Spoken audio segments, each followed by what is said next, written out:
حضور یہ پہلا سوال کینیڈا سے ایک احمدی خاتون کا ہے.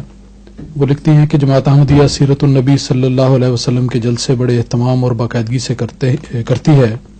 اس سلسلے میں یہ سوال ہے کہ کیا ان اجلاسوں میں نعت کے لیے کوئی معین نظم مثلاً علیہ الصلاۃ و علیہ السلام کا پڑھنا ضروری ہے، اور کیا یہ نعت پڑھتے ہوئے سب حاضرین کا یہ آخری حصہ ساتھ کے ساتھ دہرانا بھی درست ہے؟ ضروری نہیں، ہرگز ضروری نہیں. خان سے نے مسئلہ نکال لیا. معلوم یہ ہوتا ہے کہ بعض لوگ اپنے انتظامیہ کے طرز عمل سے تنگ آ کر تو براہ راست بات کرنے کے بجائے میرے کندھے پہ بندوق رکھنا چاہتے ہیں.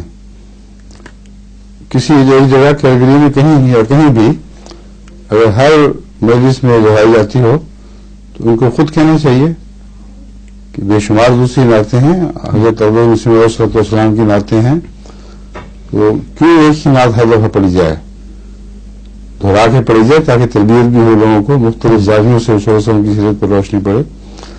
سیرت کا یہ بھی پہلو ہے کہ مختلف نعتیں پڑھی جائیں. یہ بات ہے اتنی سی، یہ کہنے کی بجائے مجھ سے مسئلہ پوچھا ہوا ہے، یہ طریق درست نہیں ہے. صاف بات کرنی چاہیے.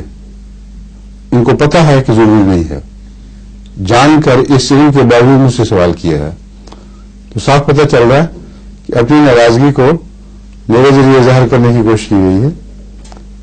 اور دہرانے والا مسئلہ جہاں تک ہے اس میں بھی حضرت مسلم موعود نے ایک دفعہ اس کو منع کر دیا تھا، لیکن کئی دفعہ بے ساختہ لوگوں نے اس کو دہرایا جو بے اختیار ہو جاتا ہے تو منع نہیں بھی کیا. لیکن جب دیکھا کہ رسم پڑ رہی ہے اور ایک قسم کی آئندہ خطرہ ہے کہ بےہودہ سی رسم بن جائے، اس وقت آپ نے سختی سے کچھ عرصے کے لیے بالکل روک دیا تھا. بعض اوقات خاموشی ہو رہی ہے، کبھی کبھار بے اختیار ہو بھی جائے تو اس کو منع نہیں کیا جا سکتا سختی سے کہ ناجائز ہے. ناجائز تو بہرحال نہیں ہے، مگر چونکہ ایک رسم بننے کا خطرہ ہے اس لیے مکروہ ہو جاتا ہے. بعض دفعہ تسلسل ہو، اس پر اصرار ہو تو پھر یہ مکروہ ہے، ورنہ نہیں. ظہور مہدی آخر